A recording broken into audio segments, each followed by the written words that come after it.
Akin na pera mo. Para akong haldatin. Kaya guys, asahan nyo akong magluto ng ginisang ginisang giniling sa tawag na ito, sa petchay. Hindi ko alam kung yun yung tawag. Bahala na kayo kung ano yung tawag dun. Nasa tara, magluto tayo. Init na ako ng mantika. Medyo mainit na.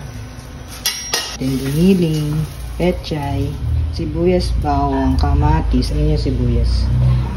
Bakit may saging saba? Yung saging saba, gagawin kong prito mamaya para may merienda. Ka na naman nagtitig. Na mantika, hay ka muna sa electric pan kung maliit. Talagang init kasi. Mainit na yung mantika, gisa na natin yung bawang. Gisa ko yung bawang. Sunod na natin yung sibuyas, kamatis. Hindi ko rin alam kung tama ba itong ginagawa. Tama ba itong ginagawa?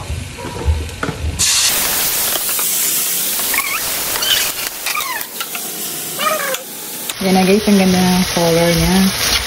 Bawang, sibuyas, kamatis ko lang yan. Ngayon ilagay na natin si giniling.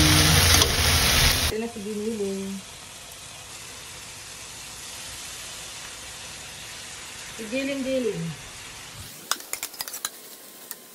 Inilagyan ko muna ng tubig. Antayin natin kumulo. Siguro lagay ko na yung bumili ako dito ng ganito. Ewan ko, sabi ni ate, pwede daw lagyan ito. Intindera din. Tapos bumili din ako nito. Ayoko nga niyan eh. Charis. Lagyan na lang natin yan para daw sumarap. Pero asin lang sa paminta, pwede na. Lalabas ko muna yung paminta sa asin. Siguro lagay na natin lahat. Okay guys, kumukulo na. Bongga. Mawalo na siya. Ay, ito hindi sumarap talaga. Siyempre, konti na. Si mama mo.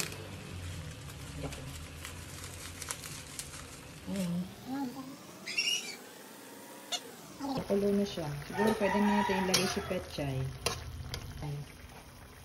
Petchay. Ni mama mo.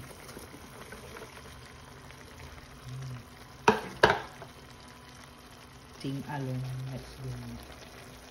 Ayan na guys, yung finished product ng giniling. Ginisang giniling sa petchay with mama mo. Gugutom na ako, ang bango na, kakain na ako. Let's go, let's eat. Ayan na guys, tapos na yung natin, niluto natin.